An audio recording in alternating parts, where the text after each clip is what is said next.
एक बड़ी कामयाबी मिली है, साल्वर गैंग पकड़े गए हैं। क्या था पूरा मामला और कैसे कामयाबी मिली?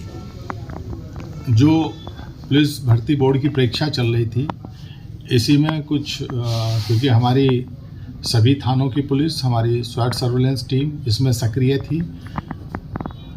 इसी में एक गोपनीय सूचना प्राप्त हुई कि कुछ लोग संरक्षण कराने की आड़ में लोगों से संपर्क कर रहे हैं।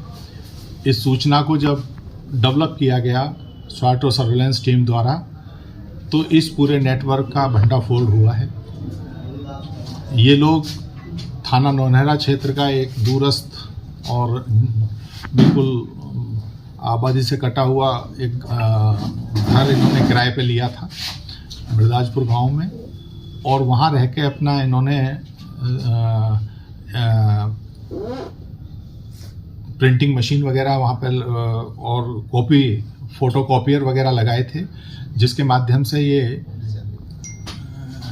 पेपर अगर इन्हें प्राप्त होता तो उसका सॉल्यूशन निकाल के तत्काल इनके द्वारा ऐसे लोग जिनसे धन उगाही की जा रही थी, क्योंकि इनके पास से 6 लाख रुपए नगद भी मिले हैं, इनके द्वारा हर कैंडिडेट को ये दिलासा दी जा रही थी कि उसका सिलेक्शन कराएंगे, और 7-8 लाख रुपए में तय कर रहे थे।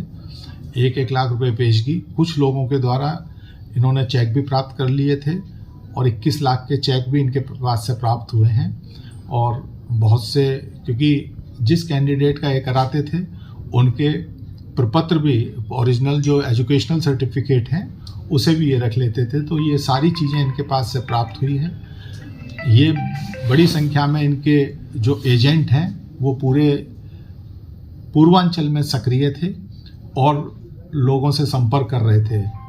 लोग भी लालच में आने के कारण इनके उस ट्रैप में आ रहे थे। ना तो इनके पास कोई पेपर था, अभी कुछ नहीं था, केवल ये था कि जिस दिन पेपर होगा उस दिन इनके द्वारा ये करा दिया जाएगा। और इनके द्वारा ये भी लोगों को मैं विश्वास दिलाया गया है, क्योंकि इसकी कोई पुष्टि नहीं है कि पूर्व की जो एग्ज़ाम हुए हैं, अभी निकट भविष्य में सीटेट का हुआ था, उससे पहले कोई डीसी वाला जो एग्ज़ाम है सेंट्रल गवर्नमेंट वाला, उसमें इनके द्वारा ये विश्वास लोगों को दिलाया गया था कि उसमें भी इनके द्वारा भर्ती कराई गई है, क्योंकि जो अभ्यर्थी हैं वो जिन लोगों के अंदर कम कॉन्फिडेंस होता है, जल्दी प्राप्त करना चाहते हैं, ऐसे लोगों के लालच में आ जाते हैं। तो आज इनको गिरफ्तार करके 8 लोगों को भेजा जा रहा है। इसमें जब पूछताछ पे जानकारी हुई तो इनका जो मास्टरमाइंड है गोपेश यादव, उसके द्वारा ये बताया गया है कि वो कोस्ट गार्ड में पोरबंदर में सेवारत है, उसका एक और सहयोगी वहीं सेवारत है, एक और इस गैंग में जो पकड़ा गया है उसके द्वारा बताया गया है कि वो आर्मी में है।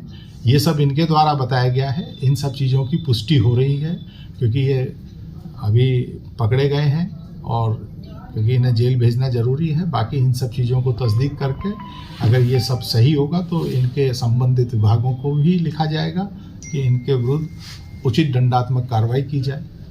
अब तक कितने अभ्यर्थी सर इनके टच में?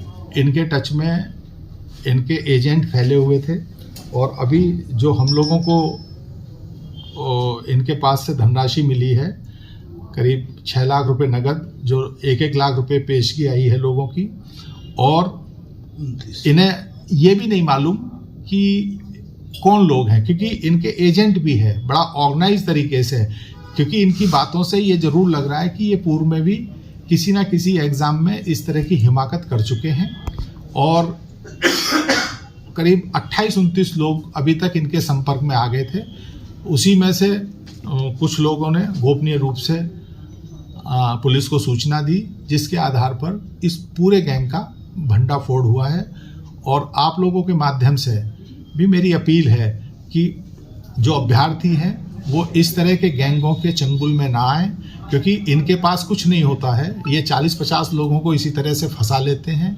उनमें से कुछ लोगों का अपनी ही प्रतिभा के आधार पे भी हो जाता है, और बाकी का ये पैसा खा जाते हैं। बाद में लोग पुलिस कचहरी कोर्ट घूमते रहते हैं कि साहब मुझसे ले लिए। तो अपनी मेहनत के आधार पे परीक्षाओं में सम्मिलित हों ऐसे जो ठग हैं और इस तरह के जो चीटर्स हैं इनसे दूर रहें। और अगर कोई संपर्क करता है, जैसे यहाँ किसी एक व्यक्ति ने साहस किया, पुलिस को बताया और पूरे गैंग का भंडाफोड़ हुआ, अगर अभी भी कहीं कोई इस तरह की बात है तो लोग तत्काल संबंधित अपने जनपद में जाके पुलिस को बताएं और ऐसे लोगों को के विरुद्ध कार्रवाई करने में सहयोग करें।